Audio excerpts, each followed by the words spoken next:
Hello guys, मेरा नाम है ज्योति और आपको मेरे चैनल एक्चुअली अकेंट पे स्वागत है। तो आज हम पढ़ने वाले हैं संक्षेपण। संक्षेपण का मतलब होता है कि किसी भी पत्र का या फिर किसी भी कोई निबंध टाइप का कोई बड़ा सा कोई हैगा, ठीक है, तो उसको हम संक्षेप में छोटे रूप में लिखना, ठीक है, उसे संक्षेपण कहते हैं। चलिए पढ़ते हैं। इससे पहले हम टिप्पण और प्रारूपण पढ़ चुके हैं, संक्षेपण हम पढ़ रहे हैं, ठीक है। नेक्स्ट वीडियो में हम इस पेपर का कार्यालय हिंदी का जो क्वेश्चन पेपर है वो डिस्कस करेंगे, ठीक है। एक क्वेश्चन पेपर छोटा सा 2 मिनट में डिस्कस हो जाएगा, ठीक है। चलिए पढ़ते हैं। तो संक्षेपण क्या होता है कि संक्षेपण का जो शब्द है वो अंग्रेजी के प्रेसी, ठीक है, शब्द का हिंदी पर्याय है। यानी कि हिंदी में संक्षेपण कहते हैं और उसी शब्द को इंग्लिश में प्रेसी कहते हैं, ठीक है। जब किसी बड़े पाठ, वक्तव्य, लेख, निबंध, शोध आदि में व्यक्त भावों को लगभग 1/3 भाग में संक्षिप्त रूप में प्रस्तुत किया जाता है, तब यह कला संक्षेपण कहलाता है, ठीक है। यानी कि जब कोई बहुत बड़ा पाठ होता है, कोई बहुत बड़ा वक्तव्य होता है, लेख यानी कि लिखा गया, ठीक है, जो लेख लिखा गया है वो या फिर निबंध हो, शोध, उसकी छोटे रूप में लिखना, यानी कि उसका 1/3 रूप में उसे लिखना संक्षेपण कहलाता है।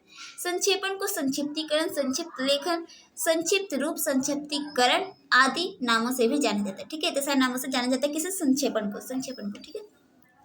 संक्षेपण शब्द हिंदी में संस्कृत से आया है, ठीक है, संस्कृत से आया है, जिसका अर्थ है काट छाट कर छोटा करना।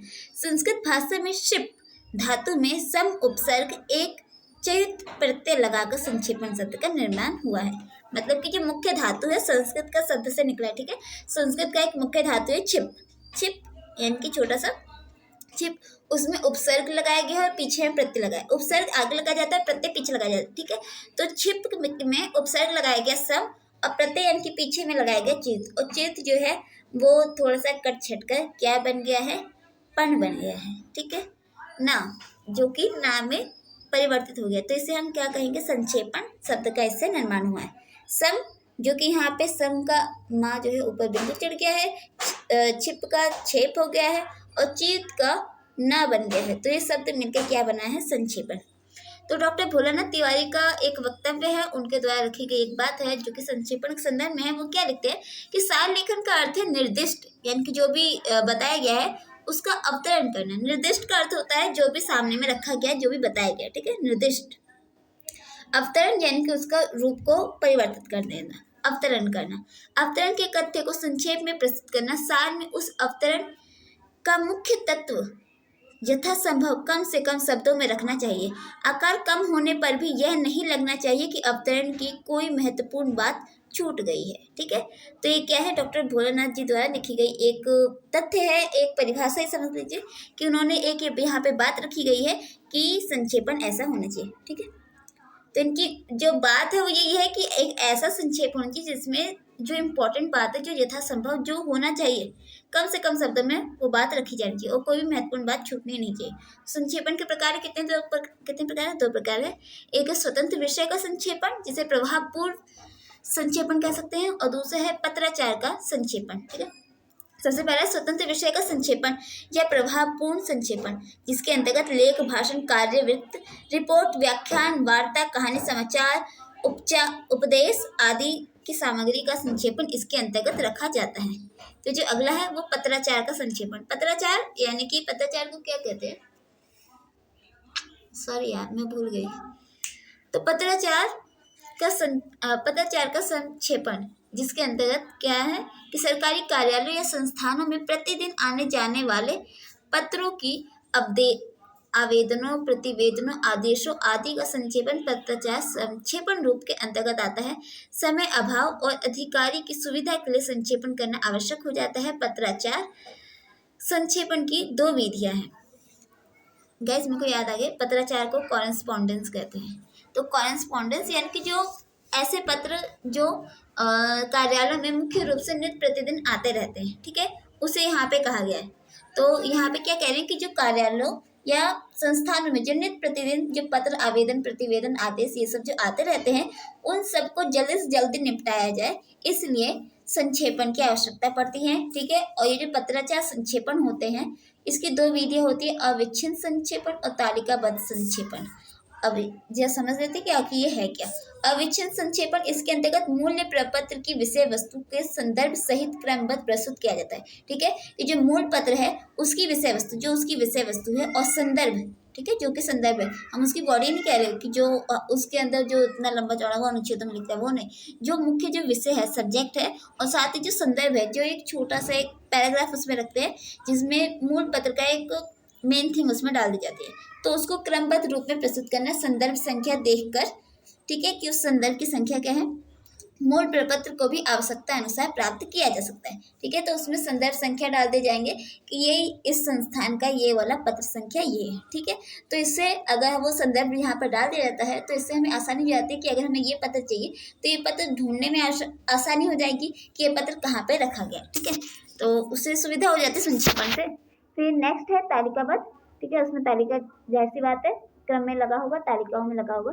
तुरंत संदर्भ के लिए तैयार किया गया संक्षेपण इस श्रेणी में आता है। ठीक है, तुरंत संदर्भ के लिए यानी कि जिसको तुरंत करना है, इसके अंतर्गत पत्र की सामग्री को कुछ तालिकाओं में विभाजित किया जाता है और पत्र के विषय के संक्षेप में उल्लेख किया जाता है। ठीक है, कि जो भी पत्र का जो विषय है उसे संक्षेप में यानी कि एकदम कम शब्दों में उसे बता देना। फिर संक्षेपण की विधि क्या, संक्षेपण किस प्रकार से लिखा जाना चाहिए, चलिए पढ़ते, खत्म हो जाएगा यार, ज़्यादा टाइम लगेगा। संक्षेपण के लिए मूल सामग्री को अत्यंत सावधानी पूर्वक पढ़ लेना चाहिए। यदि एक बार पढ़ने से विषय पूरी तरह स्पष्ट ना हो तो एक अधिक बार पढ़ लेना चाहिए। मूल विषय की एकाधिक बार पढ़ने से मूल विषय के महत्वपूर्ण तथ्यों, विचारों, बिंदुओं को रेखांकित कर लेना चाहिए ताकि केंद्रीय भाव तक पहुंचा जा सके। ठीक है, जो केंद्रीय भाव है यानी कि जो मूल, जो उसका जो मेन थीम है, जो उसमें मूल्य अर्थ रखा गया है, हम उस तक पहुंच सके। अब मूल्य पढ़ने के बाद विचार करना चाहिए कि भावार्थ क्या है, अर्थ व मूल का प्रतिपाद्य या सार क्या होना चाहिए। ठीक है, फिर नेक्स्ट पॉइंट है मूल के रेखांकित अंशों में से आवश्यक अंश चुन लिया जाना चाहिए एवं उन्हें क्रम अनुसार लिखा जाए। अनावश्यक बिंदु स्वतः ही छूट जाती है यानी कि वो अपने आप ही छूट जाती है। यदि संक्षेपण के लिए शब्द सीमा ना हो, ठीक है, कि संक्षेपण लिखना है, आपके पास कोई शब्द सीमा नहीं, आप जितना लंबा चाहे उतना लंबा, जितना छोटा चाहे उतना छोटा कर सकते हो। ठीक है, तो कहने की अगर शब्द सीमा ना हो तो मूल अनुच्छेद के 1/3 भाग को संक्षेपण में लिख जाना चाहिए। यदि कोई शब्द सीमा निर्धारित की गई है तो उतने शब्दों में संक्षेपण लिखा जाना चाहिए। ठीक है, अगर डिमांड में है तो करना चाहिए, अगर डिमांड में नहीं है तो आपको बस उसका 1/3 भाग उसका बनाना है। ठीक है, संक्षेपण लिखने की प्रक्रिया में यह आवश्यक नहीं कि वाक्यों का क्रम मूल्य के अनुरूप ही रखा जाना चाहिए अथवा उन्हें मूल रूप से पूरी तरह परिवर्तित कर दिया जाए। ठीक है, इसमें क्या करें कि संक्षेपण लिखने का ये मतलब नहीं है कि जिस तरह से उसे क्रम में लिखा गया आप वैसे ही करो। ठीक है, अगर आप अपनी आवश्यकता के अनुसार अगर आपको जैसे एक्सप्लेन करना है, क्योंकि संक्षेपण हम अपनी तरह से कर रहे हैं, उसका जो पूरा जो भी थीम है उसको हम पूरे 1/3 यानी कि उसके 1/3 हाफ हिस्से में हम उसे डिवाइड कर रहे हैं, तो उसमें जो मेन चीज़ हमें उसे जैसे एडजस्ट करनी वो हम अपने अनुसार करें। ठीक है, तो ये कह रहे हैं कि वो जिस तरह से उसमें लिखा गया है हम वैसे नहीं, हम उसे अपनी आवश्यकता अनुसार करेंगे। क्रम मूल के अनुरूप ही रखा जाना चाहिए अथवा उनके मूल रूप से पूरी तरह परिवर्तित कर दिया जाना चाहिए, क्योंकि उसका मूल रूप है उससे कुछ हद तक उससे परिवर्तित करना होना पड़ेगा। फिर नेक्स्ट पॉइंट है संक्षेपण में अपनी ओर से कोई नया विचार जोड़ने का प्रयास नहीं करना चाहिए, कि संक्षेपण में अपनी ओर से कोई नया विचार नहीं जोड़ना, जो कि उसका मेन हैगा वही उसमें ऐड करना है। फिर अगला है अनेक शब्दों के लिए अर्थ वाक्यांशों के लिए एक ही शब्द का प्रयोग करना चाहिए। केंद्रीय विचार को व्यक्त करने वाले वाक्यों में शीर्षक निहित होना चाहिए यानी कि उसमें शीर्षक होने चाहिए। फिर नेक्स्ट है संक्षेपण की प्रक्रिया पूर्ण होने के उपरांत यानी कि उसके बाद में उसकी शब्द संख्या गिन ले और मूल रचना में कही गई सभी बातों का उल्लेख इसमें हो पाया या नहीं इसकी पुष्टि करें। ठीक है, सीधा सा इसका मीनिंग था कि शब्दों को गिनना है और जो इसकी जो मीन हम बात बताना चाहते हैं वो है कि नहीं ये आपको पुष्टि करनी है, ये आपको तय करना है कि आपने इसमें वो सब चीज़ें ऐड की है कि नहीं की है। फिर अगला है संक्षेपण की मूल रचना में ना तो परिवर्तन करे और ना ही उसकी आलोचना करे। ठीक है, कि जो संक्षेपण की जो मूल रचना है उसमें कोई परिवर्तन नहीं करना है और ना ही उसकी आलोचना करनी है। संक्षेपण में प्रस्तुत शैली और शब्द अपने होने चाहिए। ठीक है, जो भी उसमें जो हम शैली प्रस्तुत करेंगे या फिर शब्द होंगे वो उसमें हमारे अपने होंगे, लेकिन उसमें हमारे विचार नहीं होंगे। ठीक है, उसमें हमारे विचार, हमने अभी इससे पहले एक पॉइंट पढ़ा था कि उसमें हमें अपने विचार को ऐड नहीं करना है। इसमें शैली हमारी होगी, शब्द हमारे होंगे, लेकिन इसमें विचार जो है किसी और के होंगे। वार्तालाप शैली का प्रयोग ना करके वर्णनात्मक शैली का ही प्रयोग करना है। ठीक है, वार्तालाप वाली शैली का प्रयोग नहीं करना कि जैसे कि मैं भी कर रही हूँ। ठीक है, वार्तालाप वाली शैली नहीं, वर्णनात्मक किसी चीज़ को एक्सप्लेन करना है। ठीक है, फिर नेक्स्ट पॉइंट है संक्षेपण लिख लेने के बाद उसे फिर पढ़ लेना चाहिए। यदि उसमें तथ्यात्मक या भाषा संबंधी कोई त्रुटि रह गई हो तो उसका संशोधन कर लेना चाहिए। ठीक है, अगर उसमें कोई कमी रहेगी तो उसे जल्दी से जल्दी उसे ठीक कर लेना चाहिए। फिर संक्षेपण की भाषा कैसी हो, संक्षेपण की भाषा कैसी होनी चाहिए, सरल, स्पष्ट, सुबोध और व्याकरण से सम्मत भाषा होनी चाहिए। ठीक है, उसमें ऐसा होना चाहिए, मुहावरों, कहावतों, अलंकारों का प्रयोग नहीं होना चाहिए, औपचारिकता में ऐसा नहीं आता, फॉर्मल लैंग्वेज। ठीक है, कम से कम शब्दों का प्रयोग होना चाहिए, तारतम्य और श्रृंखलाबद्धता का ध्यान रखा जाना चाहिए। ठीक है, उसमें एक तारता हो, ठीक है, श्रृंखलाबद्धता हो, उत्तम पुरुष और मध्य पुरुष के स्थान पर अन्य पुरुष का प्रयोग करना चाहिए, मूल रचना की भाषा में जिस काल का प्रयोग हुआ है उसी काल में संक्षेपण की भाषा होनी चाहिए। ठीक है, आज, कल, परसों यानी कि भविष्य, भूत और वर्तमान, इन सब में अगर जिस भी काल का प्रयोग किया गया है उसी काल के अंतर्गत हमें उस संक्षेपण में भाषा प्रयोग करनी है। फिर नेक्स्ट है, संक्षेपण और भाषा प्रवाह को बनाए रखना है, मूल रचना की भाषा से यथासंभव बचते हुए अपनी भाषा का प्रयोग करना है। ठीक है, हमने पहले पढ़ा, उसमें भाषा हमारी होनी चाहिए, शब्द हमारे जो होने चाहिए, लेकिन विचार जो है, जो पत्र है, जो मूल रचना है, उसकी वो विचारधारा होनी चाहिए। अनावश्यक महत्वहीन शब्दों वाक्यांशों को हटा देना चाहिए। ठीक है, जो भी आवश्यक अनावश्यक लगते हैं उन सबको हटा देना चाहिए। फिर अगला पॉइंट है संक्षेपण की विशेषताएं। चलेगा, इस जल्दी खत्म हो जाएगा, मेरा भी गलत दिख रहा है। तो फर्स्ट पॉइंट है संक्षिप्तता, यानी कि छोटा रूप। ठीक है, हम जितनी चीजें देखते हो उसमें सब यही पॉइंट्स है, संक्षिप्तता, पूर्णता, तथ्यपरकता, स्पष्टता, सरलता। ठीक है, ये सारे पॉइंट्स याद कर लेना। तो संक्षिप्तता, मूल रचना को एक तिहाई भाग में संक्षिप्त करने के लिए अनेक शब्दों या अनेक वाक्यों के लिए एक शब्द या एक वाक्य का प्रयोग किया जाता है, जैसे कि गागर में सागर। इनके संक्षेपण का यही मूल अर्थ है, क्योंकि हम बहुत बड़े, कम से कम 5, 7, 8 पन्नों का है, ठीक है, कोई लेख है, उसे हमें एक तिहाई 2 से 3 पन्नों में उसे निपटाना है, तो हमें उसमें गागर में सागर भरने जैसे। ठीक है, थोड़े में बहुत सारा ज्ञान भरना है। ठीक है, हमें इसमें बड़ी मेहनत करनी पड़ती है, आपको करनी, मेरे को नहीं करनी है। फिर नेक्स्ट पॉइंट है पूर्णता। ठीक है, जो भी हम वक्तव्य रखेंगे वो अपने आप में पूर्ण होना चाहिए, जैसे कि संक्षेपणकर्ता को आवश्यक और अनावश्यक बातों का चयन कर सूझबूझ होनी चाहिए, महत्वपूर्ण बातें छूटनी नहीं चाहिए। ठीक है, फिर अगला स्पष्टता, संक्षेपण में पूर्णता और सरलता से स्पष्टता भी होनी चाहिए। ठीक है, कि संक्षेपण में जो पूर्णता है और जो सरलता है उससे बात जो है पूरी तरह से स्पष्ट होनी चाहिए। संक्षेपण में विषय को संक्षिप्त बनाने का अर्थ यह बिल्कुल भी नहीं है कि उसे भावहीन, दोषपूर्ण और अस्पष्ट बना दिया जाए। ओके, फिर तारतम्यता, संक्षेपण में तथ्यों या विचारों को तारतम्यता या एक सूक्ष्मता में रहना आवश्यक है। अनुच्छेद, तिथि, घटना, स्थिति आदि क्रमबद्धता में रहनी चाहिए। ठीक है, ये सब एक साथ रहना चाहिए क्रमबद्धता में। ओके, जैसे कि हमने पढ़ा था कि सबसे ऊपर दिनांक, फिर पत्र संख्या, सबसे पहले पत्र संख्या, फिर दिनांक, फिर प्रेषक का, फिर प्रापक का, उसके बाद विषय, फिर दिनांक, फिर स्वनिर्देश और फिर महोदय, भवदीय। ठीक है, ऐसे क्रम में होना चाहिए। ठीक है, तो बिखराव व अटपटापन ना हो, वाक्य सुसंबद्ध और गठित होने चाहिए। ठीक है, फिर अगला है फिफ्थ पॉइंट है शुद्धता। ठीक है, जो भी हम संक्षेपण लिखेंगे उसमें शुद्धता का होना अति आवश्यक है। अशुद्ध या गलत तथ्यों के प्रयोग से संक्षेपण का उद्देश्य खत्म हो जाता है। ओके, संक्षेपण में कोई ऐसा अशुद्ध वाक्य या अंश नहीं होना चाहिए जिससे स्पष्टीकरण के लिए पुनः लेखन का पूछना पड़े। ठीक है, लेखक को जिसके लिए उसे दोबारा पूछना पड़े कि आखिर इसमें ये आपने क्या लिखा है। जैसे कि मेरे से कभी कभी गलती हो जाती है तो आपको मेरे से पूछना पड़ेगा कि इसमें ये क्या लिखा है। ठीक है, तो वो क्या है, पूरी तरह से स्पष्ट होना चाहिए। फिर नेक्स्ट पॉइंट है सरल, सहज, परिष्कृत भाषा।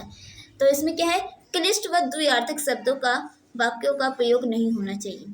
मुहावरेदार, लाक्षणिक, अलंकारिक, लोकोक्तियों से युक्त भाषा नहीं होनी चाहिए। संक्षेपणकर्ता की भाषा पूर्ण अधिकार होना चाहिए। भाषा आडंबरहीन, सुस्पष्ट तथा सरल होनी चाहिए। ठीक है, कि जो भाषा है बहुत ही सरल होनी चाहिए, उसमें अलंकार, लाक्षणिकता, मुहावरे, लोकोक्ति, इन सबका प्रयोग नहीं होना चाहिए। संक्षेपणकर्ता का भाषा में पूरा अधिकार, कि संक्षेपण यानी कि जो संक्षेपण बनाने वाला है, संक्षेप जो कर रहा है, वो भाषा को इस तरह से रखे कि जैसे वो अपनी तरह से उसे खुद बनाना है। ठीक है, उसके भाषा के ऊपर पूरा उसका अधिकार होना चाहिए। फिर उसकी जो भाषा ज़्यादा बनावटी नहीं होनी चाहिए, आडंबर नहीं होनी चाहिए। ठीक है, वो सुस्पष्ट और सरल होनी चाहिए। फिर इसमें उदाहरण है। ठीक है, संक्षेपण यहाँ खत्म हो गया, लास्ट उदाहरण है, चलिए ये भी पढ़ लेते हैं। साहित्य की रचना समाज पर आधारित रहती है। उदाहरण है, ठीक है, एक लेख है छोटा सा, उस लेख को हम संक्षेपण में कन्वर्ट करेंगे। पहले पढ़ लेती हूँ, समझाने वाला इसमें कुछ नहीं है, सीधी सीधी सी बात है। साहित्य की रचना समाज साहित्य की रचना समाज पर आधारित रहती है। समाज के विभिन्न रूपों से प्रेरणा प्राप्त करने के पश्चात ही साहित्य की रचना करता है। जिस प्रकार समाज से पृथक रहकर उत्कृष्ट साहित्य की रचना नहीं की जा सकती, उसी प्रकार समाज भी साहित्य से पृथक नहीं रह सकता। साहित्य में समाज के यथार्थ को जो आदर्शवादी अभिव्यक्ति प्रदान की जाती है, उसके अभाव में यथार्थ की स्थिति निरंतर विकृत हो सकती है। वास्तव में समाज साहित्य से प्रेरणा लेकर ही अपना सुधार कर सकता है। ठीक है, तो ये क्या है, ये एक छोटा सा लेख था। इसको संक्षेपण में उसका एक तिहाई तो नहीं कहा जाएगा, वो उससे काफ़ी मिलता जुलता, उतना ही लंबा चौड़ा लगता है, फिर भी उसको संक्षेपण है। क्या है कि साहित्य का समाज से घनिष्ठ संबंध है। संक्षेपण इसका किया जा रहा है, ठीक है ना, थोड़ा कम शब्दों में इजीली है। साहित्य का समाज से घनिष्ठ संबंध है। साहित्य में समाज प्रतिबिंबित होता है। समाज से संबंध न रखने वाला साहित्य का उत्कृष्ट साहित्य की रचना नहीं कर सकता। साहित्य के आदर्श से ही समाज के यथार्थ की विकृति दूर होती रहती है। वस्तुतः समाज को सुधारने में साहित्य का बहुत योगदान रहता है। ठीक है, तो यहाँ पे हमारा संक्षेपण खत्म हुआ। आशा करते संक्षेपण समझ में आया होगा। नहीं समझ में आया तो बोलते ना, मैं आपको लिख कर समझाने की कोशिश करूँगी। ओके, अब नेक्स्ट वीडियो में हम मिलते हैं, जिसमें हम पढ़ेंगे कार्यालय हिंदी का क्वेश्चन पेपर। तब तक आप पढ़ते रहिए, खुश रहिए और सर में तेल जरूर लगाइएगा, सिर दर्द दुख रहा होगा आपका। चलो बाय बाय, टेक केयर।